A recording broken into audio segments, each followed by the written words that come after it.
Hey, welcome everybody to another episode of Leadership Leaning, where we're leaning into the subject of leadership. One of my favorite sayings, when the leader gets better, everybody gets better. Shout out to Craig Rochelle, the first person I ever heard say that. Believe that with all my heart. Hey, thanks everybody for leaving a comment, sharing, posting about it. It means the world to myself and our team that you would take time to not only listen, but to share. And I see that all the time. And that is not a small deal to myself. So I just want to say personally, thank you for not only subscribing, but for sharing and getting the message out. This is a podcast really dedicated to trying to improve, trying to get better. And I think you are going to love today's episode. I have with me, now I just told my wife before we got to the recording time, I said, I have a guru with me today. I have a leadership expert. This guy is leader of leaders being used around the world, incredible author, incredible speaker. And what I love about him is he's an inspiring person. I always look, for inspirational people that I can look at that are further down the road and go, I'm trying to get to where they are. I'm trying to be like them. I have one of those guests today. Please put your hands together. Like Chad, no one's putting their hands together. Please welcome. It is an honor to have him. Jon Gordon is in the house. Chad, thanks so much. It's an honor to be with you. Really appreciate it. Jon, first of all, we're not in person. It is in the middle of the quarantine. And I just want to congratulate you on having an awesome voice. Your voice is like one of those voices that's like, it's weathered, it's talked a lot. You got a great radio, video voice. That's funny because I really don't like my voice. I feel like it's too scratchy and it's got that New York nasalness to it. I don't even know if that's a word. So I appreciate it. People say they listen to my audiobooks all the time. I'm like, really? I feel bad for you. No, I listen to your audiobooks. I do. I love your voice. I think you got a fantastic. I always want, when I listen to somebody, that I can sense this thing's been used. There's a lot of mileage on that voice. That's called age. Hey, man, thanks so much for taking the time. It really is an honor to have you. How are you holding up? How are you doing in the midst of everything going on? We're doing all right. We're just staying positive. We are believing. In the beginning, it was tough. I'm going to be honest. I want to be honest and say I wasn't dealing with it well initially, even though I speak about positive leadership. I'm not naturally a positive person. People think I am. I'm actually a pessimistic optimist. So I get down at first, but then I find this eternal hope, this faith and belief. And on my own, I'm fearful, but with God, I'm faithful. And So initially I was worried I was losing all the speaking that I was supposed to do, all these engagements. Probably lost about $1 million this year in speaking in terms of all the companies and organizations I work with. And at the same time, I'm paying my team still, paying my staff, taking care of them, supporting my wife, my family, and what we have. So it's a tough time, but at the same time, I'm growing so much during this time. I'm learning during this time, and I'm recognizing that my faith is real. People ask me, what are you learning during this time? One, that my faith is real, that I truly believe this, that I am living this mission. John Maxwell, the other day, he and I did this event together, and he said, a crisis will reveal who you are, what you value, and what you believe. And so I know that I believe that the best is yet to come. I value people, relationships, and doing this work. And ultimately, I know that I value this message and this mission. So even though I'm not speaking on stages, I'm doing so many Zooms and speaking to teams still, like UCLA, Ole Miss football, the Minnesota Timberwolves, a bunch of different companies. I'm speaking to a bunch of doctor groups and nurses to speak into their lives right now. These are hospital clients of mine. Reached out to them. Hey, how can I help you right now? Can I give a 30-minute free webinar for your people right now? Because you're all going through a lot. And in that way, I'm recognizing that, again, it's real, and I'm here to do this work. And I don't want to pat on the back, but you don't know what you're going to be like until the crisis hits. And maybe when it first started, I was in survival mode. How are we going to get through this? But then I moved out of that very quickly, and now it's about serving others. And I feel great about what I'm doing. I have no fear. I'm not worried at all. I truly believe that God is going to use this for good in so many ways. I couldn't agree more. And I do feel like, one of the things about the quarantine for Julie and I is that every week we got to make a plan. What's the theme?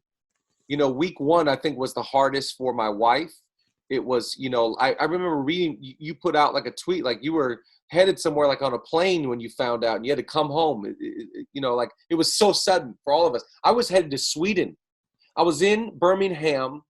I preached there on a Wednesday night. I was supposed to leave on Thursday to go to Sweden, and we had to come back home to LA. It was like on a dime. I can't even imagine for someone like yourself how much speaking was lined up, how much travel was lined up, and you get stuck at home. And it was, that first week was like, your bell got rung a little bit.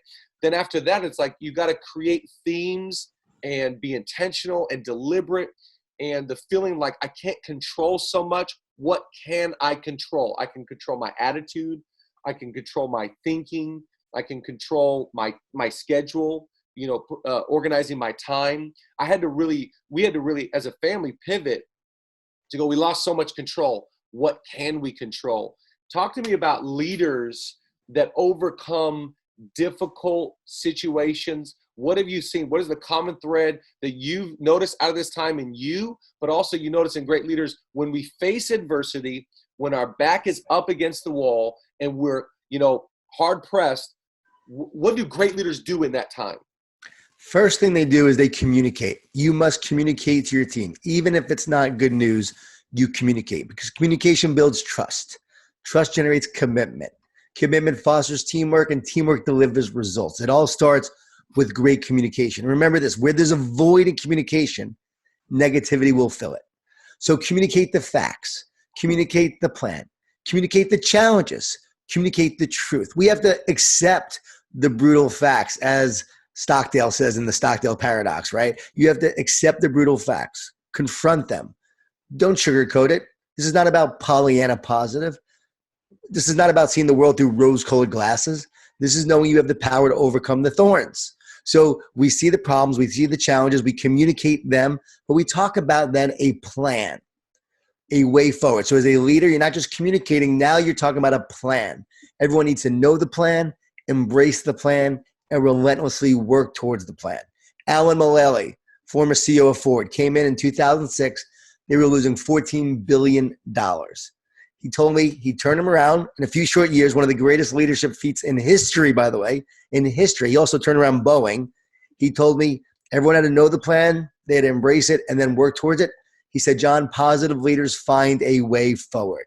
But it's that plan that leads to focused action. So clarity leads to focused action. So as a leader, you need to create clarity for everyone. And that's what I'd like to see more of in this country. I'd like to see more clarity.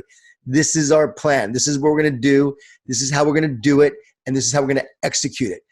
There's a lot of uncertainty right now. And when there's uncertainty, there's more and more fear. We need more certainty. We need a plan.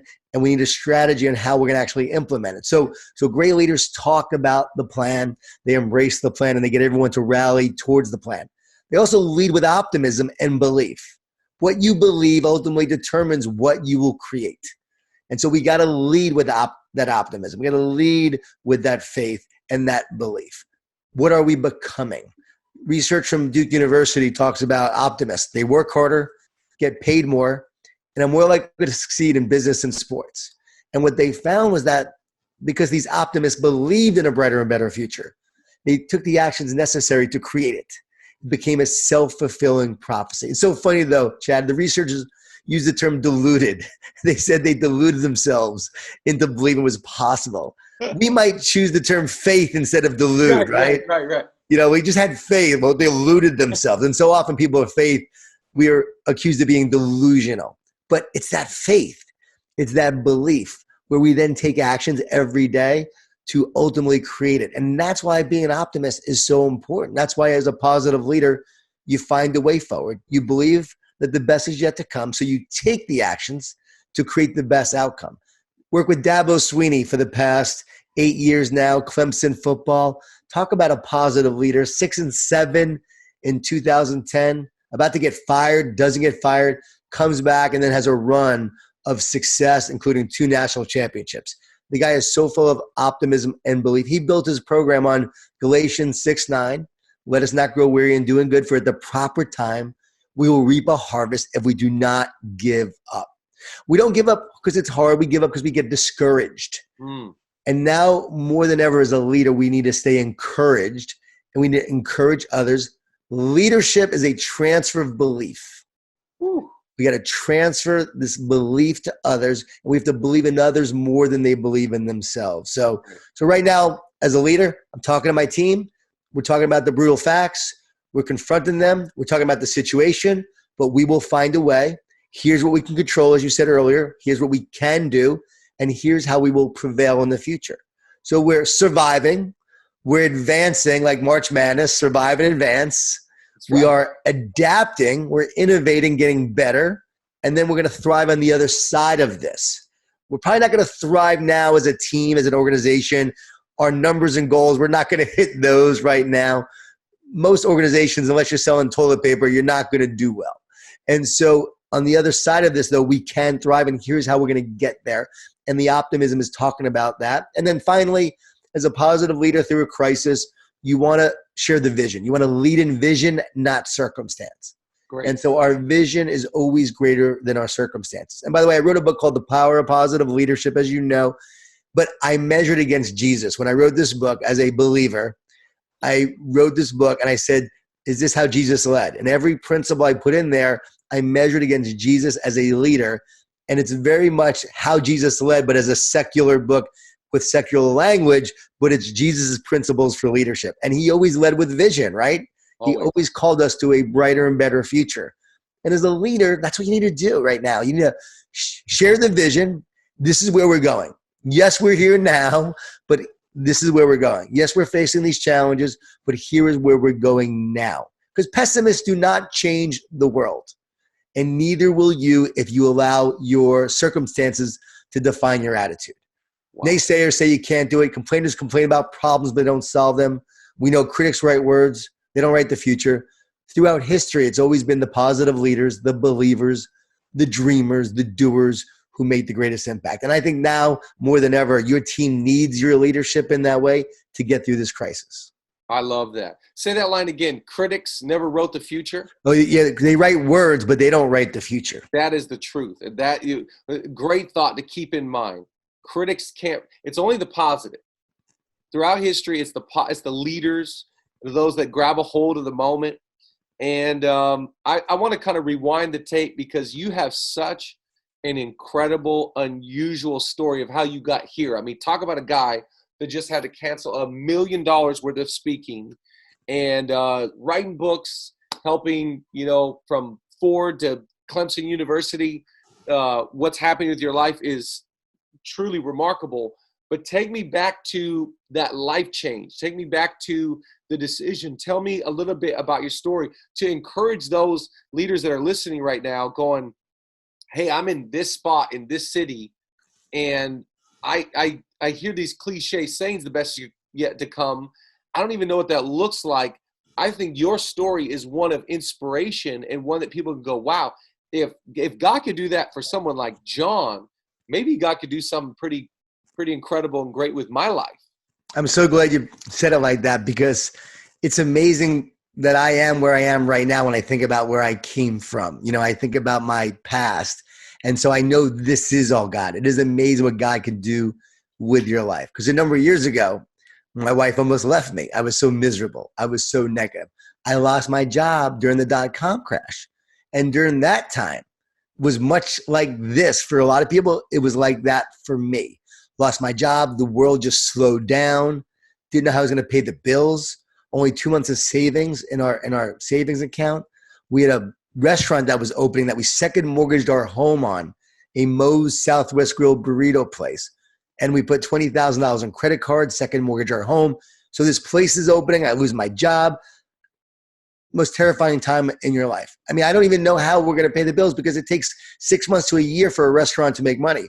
We have no backup money in our restaurant account to get us through the first couple of weeks. So I was going to keep this job while the restaurant opened, and then I lost my job, and then everything is now falling apart. and I am miserable and I am negative and I'm blaming my wife. And she had had enough of my negativity. She said, if you don't change, I love you, but I'm not going to spend my life with someone who makes me so miserable. You need to change. And it was a huge wake-up call for me. I really did need to change. I didn't like who I had become. I was allowing the fear to cause me to crumble from the inside out. I see people right now and how they're feeling right now. I could relate because that was me. I did not pass the test back then. I failed the test back then, but I learned from it. And that experience is where I found my faith. And that experience led me to where I am now, where I can be a light for others. So somehow, some way, I started praying. And next thing you know, somehow, some way, we're actually breaking even. First week, second week, third week. And then a friend called out of the blue and asked me if I wanted to teach this company about this wireless technology that I was selling when I was working for the .com. I met with them. They agreed to pay me $13,000 for 6 weeks of consulting. Out of the blue, like this money just came. I'm like, I don't know about the technology. They said, it's okay, just teach us how to sell it. So I taught them how to sell it. They paid me. That money carried us until we made our first profit. I mean, it was just crazy how that happened. I saw how God carried me and us in my life at that point. And I truly know that he carried us. There was a lot of faith in that moment, a lot of prayer in that moment. I still wasn't a believer yet, which is interesting. Still wasn't a believer yet, but yet I saw God's hand in my life, and that would lead me to then give my life to Jesus and accept him as my savior. And that's where everything really changed after that. But that began this journey of losing the job. What am I born to do, God? Why am I here? I said that prayer, and writing and speaking came to me. And so I'm going to start writing and speaking. I didn't know what about, but I knew I wanted to be more positive. So I started researching ways I could be more positive. This is during the emerging field of positive psychology. And then I started to grow doing that. I started taking these walks of gratitude. Every day I would take a walk where I would say what I'm thankful for. Because I read the research that you can't be stressed and thankful at the same time. So if you're feeling blessed, you won't be stressed. So every day I'm doing this thank you walk. Wow. Then that walk turns into a walk of prayer. Then I start practicing gratitude. I start praying. God, use me, God, for your purpose. Guide me towards my purpose, God. Use me. Make me a conduit for your miracles. Make me a conduit. Make me an instrument of your peace and your joy. Use me to make a difference in this world, God. And next thing you know, things just start happening. And every day I would just pray and walk and practice gratitude. And he started to change me from the inside out.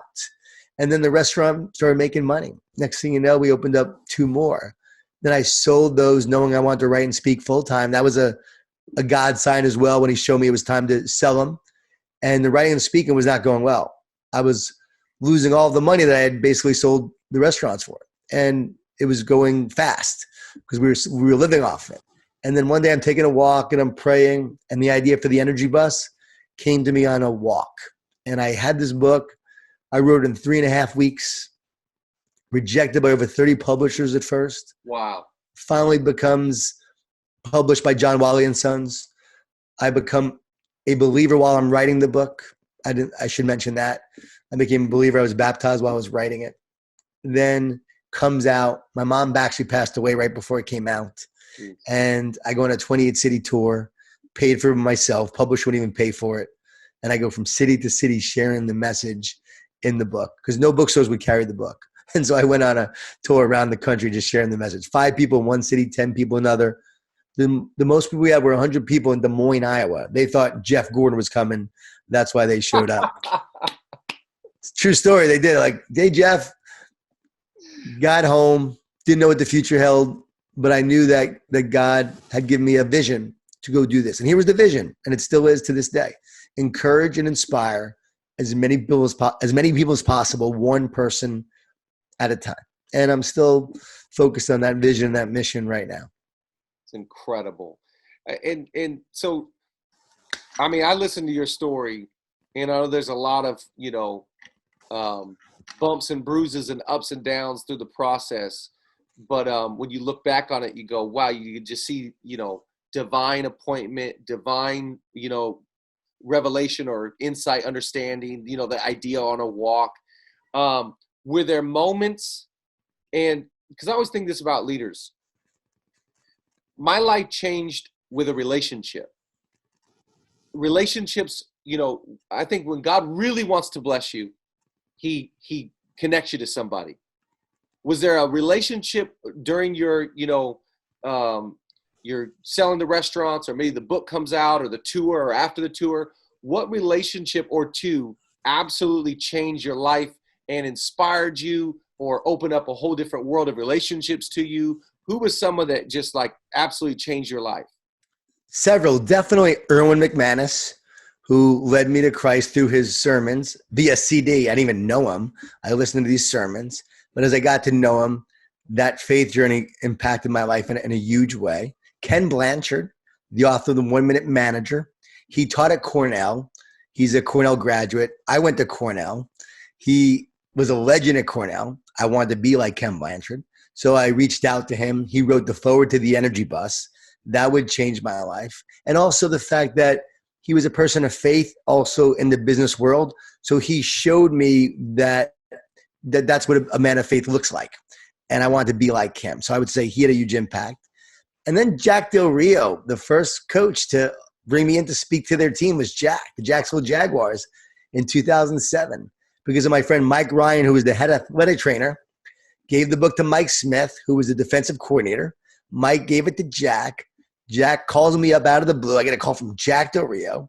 Book had just come out. I go meet with Jack, and he says, yeah, I really like the book. I'd love for you to come speak to my team. I said, all right, I'll come, but you have to give them all a copy of the book. He's like, okay, you got it. He goes, I don't know if they'll read it, John, but you got it. So he gave them all a copy of the book, gave everyone in the organization a copy, and I went and spoke to the team. And after that, I was like, okay, I could do this. I was nervous. I mean, I was fearful. I was terrified. I was intimidated to speak to these professional athletes. What could I say that can make a difference? And I really felt unworthy early on in doing this. Like, who am I to be sharing this message? Who am I to be speaking? I know a lot of people go through that. Over time, I realized I'm worthy in God, right? Wow. That only in him am I worthy to do this, not on my own. But I remember how nervous I was. But afterwards, I was full of life and passion. And then that led me to the Falcons with Mike Smith when he got the head coaching job, which led me to all these different teams that reached out. And so that was a huge game changer for me in my life. Jeez. I love that. And yeah, I feel like, that's most of leadership, is that when you first step in, you feel a little underqualified. You feel like, wait, what am I doing? I know for us, like when we started our church, we launched our church here in 2015 in Los Angeles. And I'd been a youth pastor for 15 years, but I hadn't led a church before. And you feel a little bit underqualified in the beginning, like, who am I to, try and lead this organization? But it becomes natural. It becomes comfortable. You kind of get into your grace zone. And I want to encourage every leader out there that, when one of my favorite lines is, if God called you to it, he'll see you through it. Mm. That when God's, he's kind of prompting you and nudging you to step into something, write a book, go take a tour. At first, it might feel a little uncomfortable, but pretty soon before you know it, you're like, I've got this down. I feel the wind of heaven at my back. Can you think back to a time in leadership where you step off stage or you finish a book and you go, I was born to do that right there. That's what I'm in my grace doing this. I can't think of like just one time, but there have been moments, yes, after speaking to a team, an organization, you walk away and you just feel so good about the interaction, the way they connected. I just spoke to the UCLA football team, and it was via Zoom. But we did an interactive exercises. We did breakout rooms within Zoom. They came back. We talked about what I shared. I basically talked about grit with them, the elements of grit and the ingredients of grit. They went and then actually had to create their own recipe, came back. We talked about it.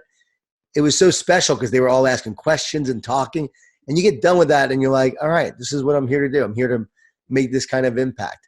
When I spoke to the Dodgers a few years ago with Dave Roberts, that experience was just a phenomenal experience. Working with the Rams when Sean McVay was a rookie coach, that first season, being with those guys at training camp is a great affirming experience.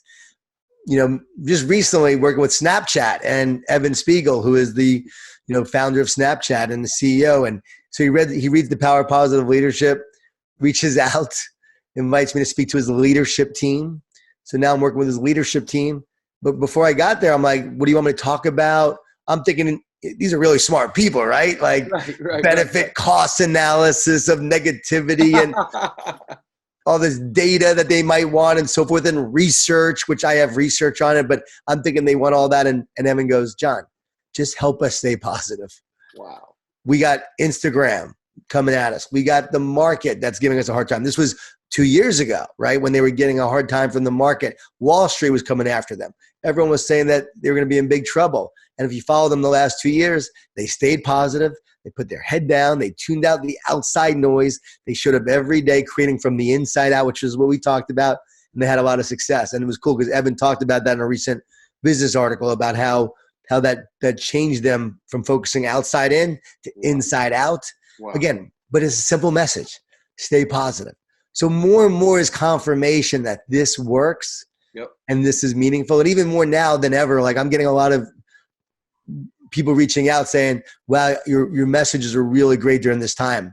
Well, they've been the same messages, but I think people are in a place now that they're open to receive them. And someone texted me the other day, said, you were born for a moment like this. I truly believe I was. I believe I went through the .com experience of losing my job, of almost losing my house, of almost being bankrupt, of feeling that fear and terror, to be able to connect and relate to people who are going through that now. And I feel for them.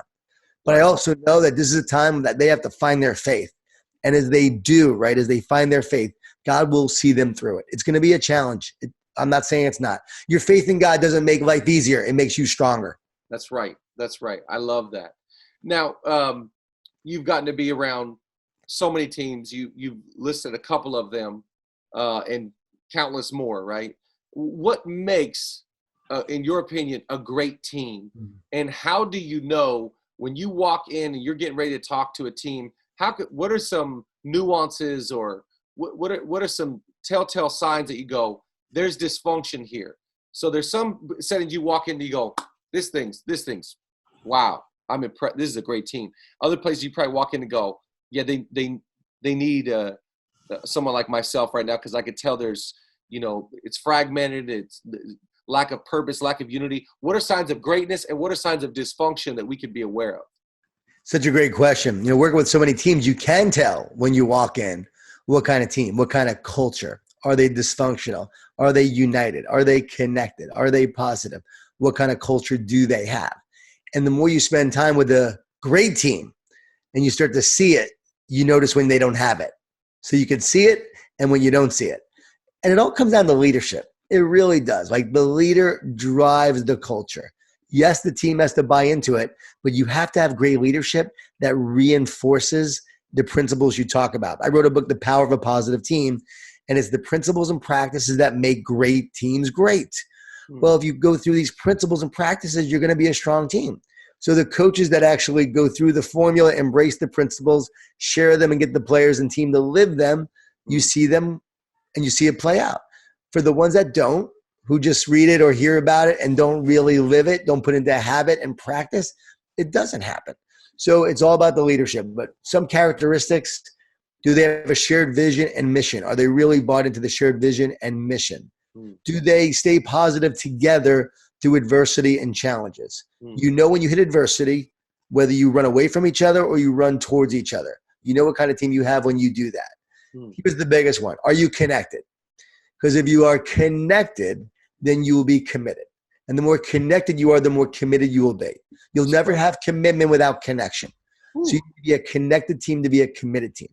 And this is really big. You got to work on your connection. It doesn't happen by accident. You got to be intentional in building the connection. I'm big on team building exercises, vulnerability exercises. My favorite is hero hardship highlight. Who's your hero? Tell us about a hardship you faced that made you who you are today, and a highlight in your life. And if I was doing this with a team now, I would say, what do you hope for? I would add an H. What do you hope for? Talk about the future. And so when your team does that, you see the walls of pride and ego and selfishness come crumbling down, paves the way for authenticity, vulnerability, meaningful relationships, strong connections, and you see the team start to come together. Then it's about really committing to each other. Like, are we serving each other? We before me is a big motto I like to talk about. We before me. I asked a coach, a leader, a school principal, when did your team become a great team? They all said, when we served each other instead of ourselves. And it's principles of Christ. It's the same principles. Are we serving each other? And then, are you pursuing excellence? That's huge, right? It's not about just having fun together, but great teams pursue excellence together. And here's the big thing. They have difficult conversations. You have to have difficult conversations in order to grow and get better. The Seattle Seahawks have Tell the Truth Mondays. Every Monday they get together and they tell the truth. Here's what we need to do to get better. This is what you did wrong. And no one takes it personal because they all want to grow and get better. Can you imagine if we did this in our churches more? Like, we're afraid to tell the truth. We don't want to hurt feelings. No, we've got to tell the truth. You got to practice love and accountability. Love and accountability. I call it love tough instead of tough love. Because you love someone, you will then challenge them and push them to be their best. They have to rise up to the standards of our culture, of our values, of our principles to be great. God calls us to be great. We're not supposed to be average. So we have to work together to be great. And one of my favorite things is Nick Nurse with the Toronto Raptors. Nick's a friend, and we were texting a lot during the playoff run. And Nick told me that before the season, he put an elephant on his desk. And whenever a player came in, they were going to talk about the elephant in the room. No secrets, no agendas, no bitterness, right? No animosity. We're going to talk about it right here, the elephant in the room. And in doing that, they had a lot of difficult conversations, that team. Wow. But by doing it, they came together, and that's what made them a championship team. I have seen a lot of teams that don't do that, and they fall apart. It's always those little subtleties that happens, and the team falls apart. But if you can work through that, keep the team connected, committed, have those difficult conversations, forged in the fire of conflict and growth and love and intimacy, we get better. And then one final thing, I know I'm rambling, but we got to move. Brilliant. We got to move from like to love. A lot of teams today, no one wants to rock the boat. They all want to stay in a like. You got to move to love, where you have the conversations, the intimate conversations that move you to love. Because if you just stay in a like, no one's ever dealing with the hard questions, the difficult conversations, or the challenges that we need to address. So in my team now, ever since writing it, we now say, we've got to have a difficult conversation. You ready? It's going to be a difficult conversation. Let's go. And then we talk about it. Great. That's so, I mean, you were saying you're rambling. Are you kidding me? That's one of the best things that you've said thus far. I really like that whole last section. I think there's so much truth in what you just said. And as you were saying it, I was thinking, I was with John Maxwell recently, and he was saying the difference between corporate and church is corporate, they are bottom line. They care about results, and church cares about relationships. And I've been thinking about that line of thinking, why are we so relational heavy that we refuse to hold people accountable in the church to results? And we need to have difficult conversations. We need to talk about the elephant in the middle of the room if someone's not performing, if someone's not living up to the mission or the values and the principles of the organization. It makes me think, when you consult churches, because again, a lot of the audience of this podcast would probably be a lot of church leaders. When you consult churches, what are some things that you see in the church that you go, if I were to be a pastor, if I were leading the church, here's a few things that I think from my travel, from my books, I would really encourage, or I would implement right away if I led in the church that I don't see currently? Yeah, I see a lot of good things, but I see a lot of churches that read a lot of business books and they want to be like businesses, but they shouldn't be like a business. Be a church, because the relational part is the special part. And more businesses need to have that relational aspect to be great. You have to have connection and relationship to be a strong team. But what John said about the two, I have to say, no, corporate needs to be that way too in order to succeed. Mm-hmm. And as a church, we need to be relational, but we do need to be focused on excellence. I do need to hold you accountable to be great at your job.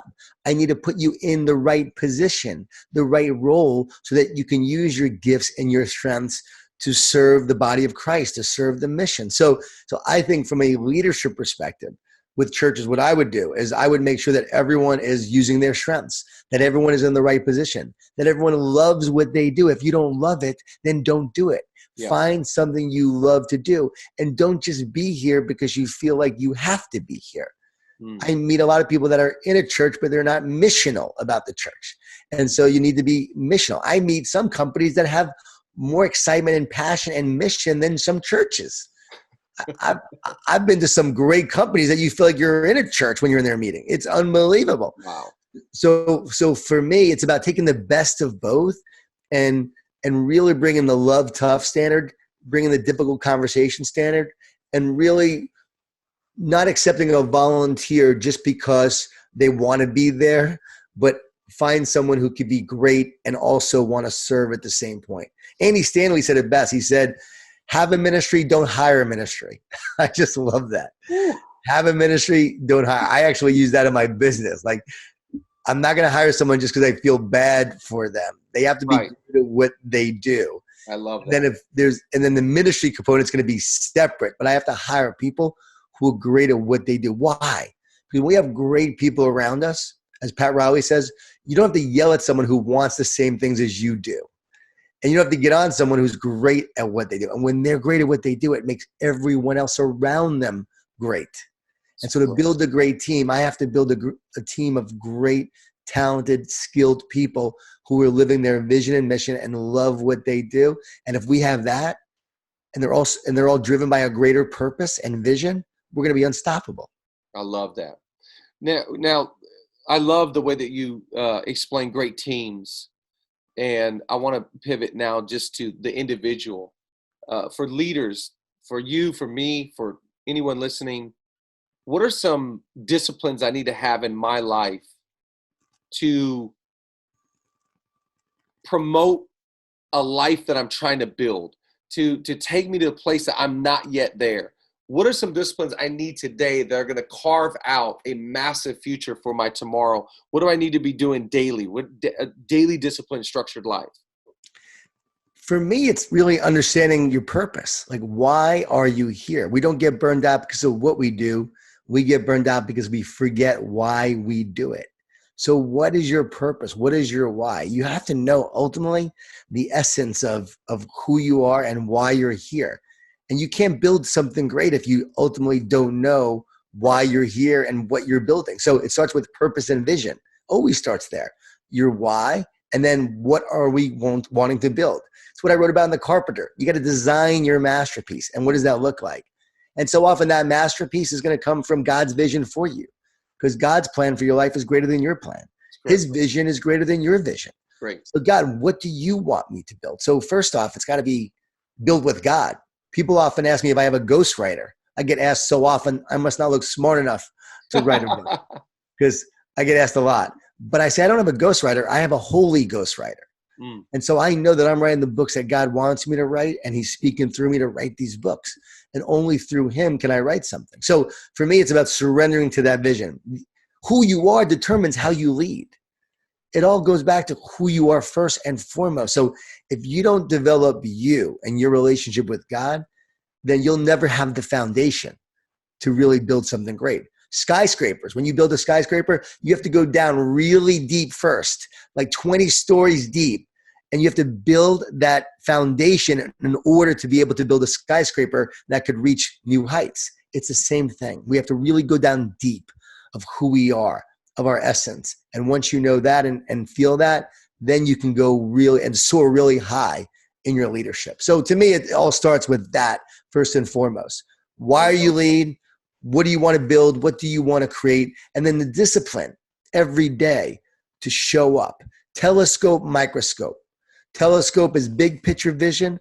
Microscope, zoom focus actions each day. What do I need to do today to create the picture in the telescope? And we have to have these zoom focus actions each day in order to create something great. And I think so often we have this dream and we have this vision, but we don't take action on a daily basis. So are my habits aligned with what I truly want to build? I say I want to do this, but am I doing it? And I think it's as simple as love, serving, care. You know, how can I love? How can I serve? How can I show that you care? I always say, don't focus on building your business. Focus on loving, serving, and caring, and your business will exponentially grow. And also, I love, one of my favorite things to talk about is the idea of being a craftsman or a craftswoman in a world of carpenters. If carpenters show up just to build something, But a craftsman or a craftswoman is there to create a work of art. And what's the difference? They put their heart, their soul, their spirit, and passion into what they're building. So I read a thing that one person will influence 80,000 people in the course of their life, on average, one person, through the ripple effect. But I always tell people, even if you influence just one person, you are a leader. So we always lead from the inside out. And so as we serve in small ways and we lead from the inside out with the loving, serving, caring, what I have found is that eventually, and you know this, over time, God starts to grow your influence. He starts to have you reach more people. As you serve in small ways, he uses you to serve in bigger ways. And that's just what happens over time. But I think sometimes we get so focused on numbers too, like huge reach and numbers, and we equate it with that. But Jesus invested in the 12. He wasn't worried about the size of the crowds. He didn't focus on the big picture in terms of like, I want to be this. No, he just served the 12. And he had one energy vampire. and from a business standpoint, that's what I talk about, the one energy vampire. Right. And then that 12 minus one would go on to change the world through the power of relationships. He turned the world upside down through the power of relationships. So who can you invest into your right and to your left? Who can you invest in your life that you can develop? And one thing I've learned is that as you help others grow, as you help others improve, you improve. The greatest self-growth strategy of all is to help others grow. And the more we help others improve, we improve. And that's what happened to me when I finally learned to be a servant leader, starting at home. That's when I actually grew in my leadership. Wow. I love that. That whole I mean, Jon, you are so insightful. And again, I've already complimented your voice, but I love listening to you talk and break things down, and the quotes that I feel like you give so many great handles that we can grab onto as leaders to improve. Here's the last question, last thought for this episode. It's been so good. I know people are going to absolutely love this. I've been asking this question to people in the midst of this quarantine because, again, I talk about every week's different, but it feels like right now every day's a little bit different. What's encouraging you today? Today, as we're recording this, you're sacrificing time. You've been going from Zoom to Zoom. You've been working like crazy. You've been helping UCLA and tons of teams, but you're giving out. And leadership is that whole thought. I can't give away what I don't have. So what do you have cooking right now? What do you have as a positive person that you go, this thought has been encouraging me, and I'm living off this thought? That's a good question. Stars shine the brightest in the darkness, and positive people shine the most through adversity. And so for me, it's just wanting to shine through adversity. It's wanting to shine on others for an audience of one to make an impact on others. Also, a friend of mine is a Navy SEAL. He told me that the guys who don't make it through Hell Week are the ones who are longing for it to end. They're dreaming too far into the future. The ones who make it are just trying to make it to breakfast, and then midday, and then the evening, and breakfast again. So here's been my motto: win the moment, win the day. If I can win each day, like just win each day, the more we win each day, we're going to create an amazing future. So don't worry about the future. Just win today. And that is what's driving me every day. I just want to win today. I want to impact people and let the outcome take care of itself.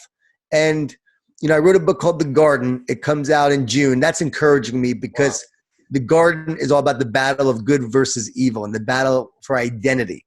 And there are 5 Ds the enemy uses to attack us.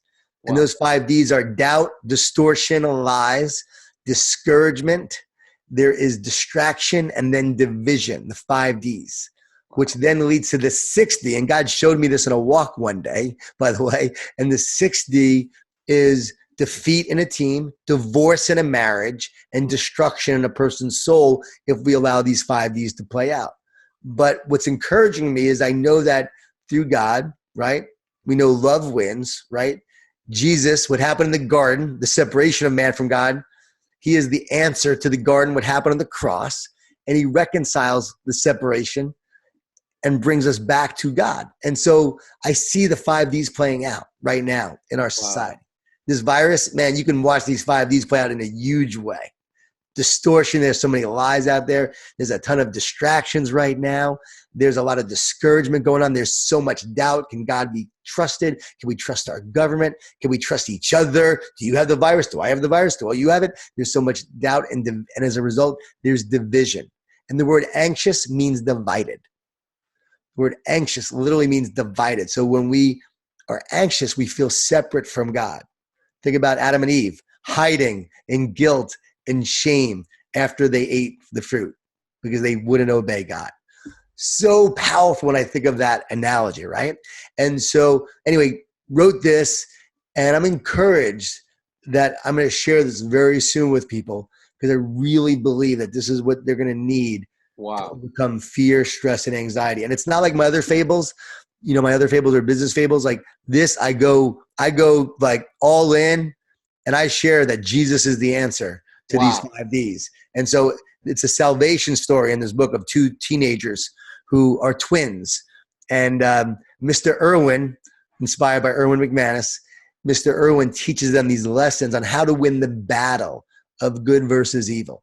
And in winning the battle, they're able to then create their destiny, which is the plan that God has for them. And that's their 7th D, destiny. So I'm excited to share that. I'm excited to make a stand on my faith. I might lose some corporate work. We'll see. But you know what's the coolest thing about this, Chad? My publisher is a business publisher, and they're publishing this book. So you talk about anointing and divine appointments. I really believe that God has allowed me to have this success business-wise so that I would then come out with a book like this and make a stand to be able to get a publisher to say, yeah, you're so successful already. Yeah, we'll let you do this. And now this book's going to come out and impact a lot of people. I love that. I cannot wait to read The Garden, coming out June. What's the exact date? June what? End of June, but we're going to do a launch team in May. So anyone who joins the launch team, they can just read it, the PDF for free in advance. Because we want to just get it out there, help people read it now, even though the book won't be ready till the end of June because of the printers are actually down right now in many of the states where our printing is done. So we can't even have physical books right now. So we have to wait till the end of June. So I'm going to get that PDF out to people in advance. Wow. Well, I am thrilled for that. It's going to be an incredible book. It feels like you are in your grace zone, and to see the success that you've had from the .com crash and those days, and having a restaurant, make it through that season, and to see what you're doing now and to launch this new book, it's exciting to. I feel like I'm on your team. I've been on your team. It's the first time we've gotten to really get to know each other. But just so you know, you've got some friends and some fans and some family in Los Angeles outside of your daughter that are rooting for you and appreciate you so much, sir. Thank you for being who you are. Chad, man, I appreciate you. I appreciate what you do, your church, and can't wait to visit you all. When I'm out there again. I'm definitely gonna be spending more time out there, so I'll come see you. Well, when all this is over, we're hanging. Thank you so much for hanging today. God bless you, sir. Thanks, Chad. All right, talk to you.